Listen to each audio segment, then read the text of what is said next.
Shade 45, we are back. Today is National One Hit Wonder Day. Which I always feel, let me just say this, like it is hard as hell to get a fucking hit.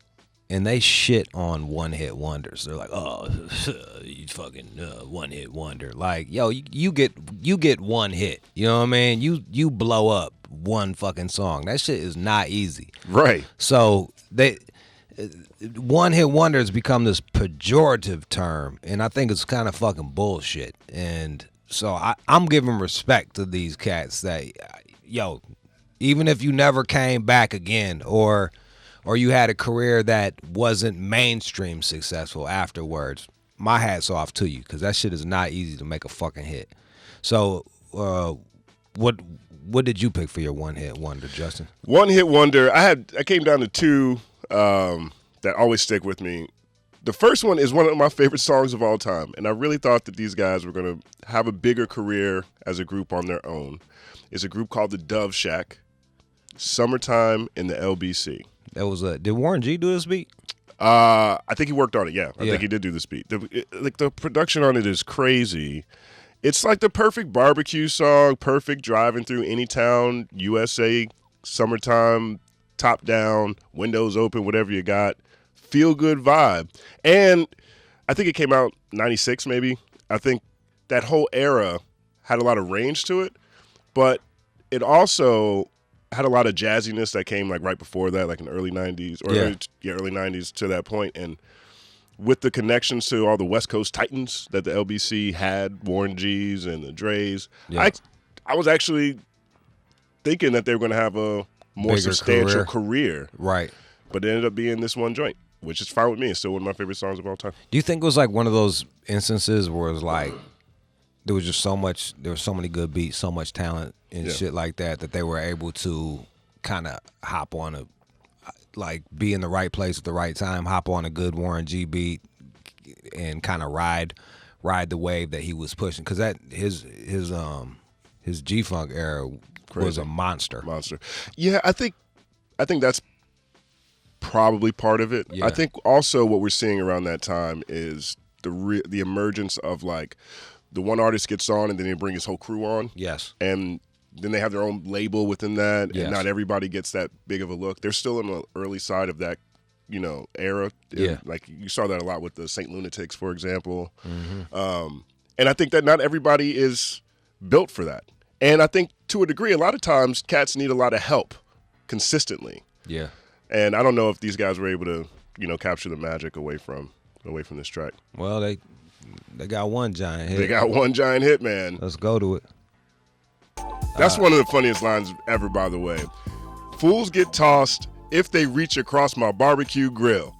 That's the first time I've ever heard someone say, don't be reaching on my barbecue grill on no raps. Taking some grilling for real. For real. It's culture. Don't bullshit with that. I love that song. There's a correction, and thanks to Jeremy, that Dove Shack was on the show soundtrack, not Above the Rim soundtrack. So, which also had Redman and How High was on that. Yeah, How High was. Yep. Yeah. Up to the sky. That was a classic soundtrack, by the way. That was a very, very good soundtrack. Yeah, we should do it. We should do a soundtrack session one of these days. That one, Above the Rim, would be on there too. Above the Rim was a beast. Menace to Society was another fucking. Juice was a good one. Juice was a really good one. All right, so I'm going. I thought we were gonna do slept on albums too, so I decided to pick Digable Planets. Nice. They're considered a one-hit wonder. They came out in '93 with Cool Like That. This one was like a fucking monster crossover hit. Like it hit in R&B and on pop, and it just had a really cool jazz sound to it. Two dudes, one lady, Ladybug. Doodlebug. Was that the goat looking motherfucker? And then Butterfly. Butterfly. Yeah, right. And first dude I ever heard of named Butterfly, by the way. Yeah, he didn't care. And Camp Lo actually was. We were talking to Camp Lo, and they were fans of him, and that's how he. That's why the one dude sounds kind of like they sound similar. Oh, word! That's what's up. I didn't even know that. Yeah, it was just came out. I thought it was like, are y'all cousins? He was like, nah, I just really liked him.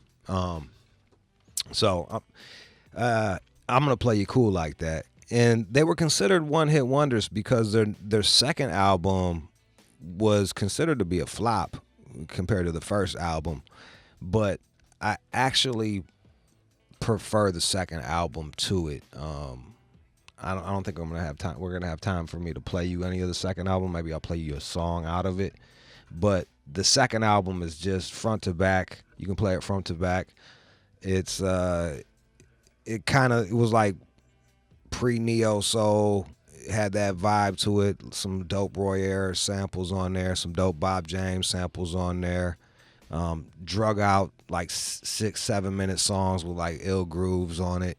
You could just put it on and clean your whole fucking crib to it. And that was I felt like that was a underappreciated album, and the lead single didn't do shit, so they didn't push it, and that was that.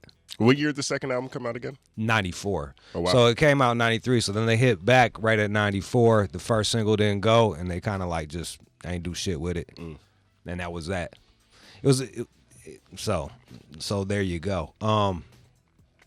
So let me play you the one-hit wonder, Cool Like That. Rebirth of Slick for the one-hit wonders, National One-Hit Wonder Day. I love how Twitter just makes up a day for everything. Twitter made this shit up. I mean, maybe it's national, but I saw it trending. But I saw Happy Batman Day last week too, so I know these things can't be all. Man, they be having a day for there's like every day has 3 different fucking days. Like, right. Yeah, it's like fucking Secretary Day, Toothbrush Day, fucking. Then they make a National Cartier Frames Day. Fuck yeah, they need to get that shit. So I'll be the one day I'm not wearing my Cardis. All right, here it is. Rebirth of Slick, Cool Like That.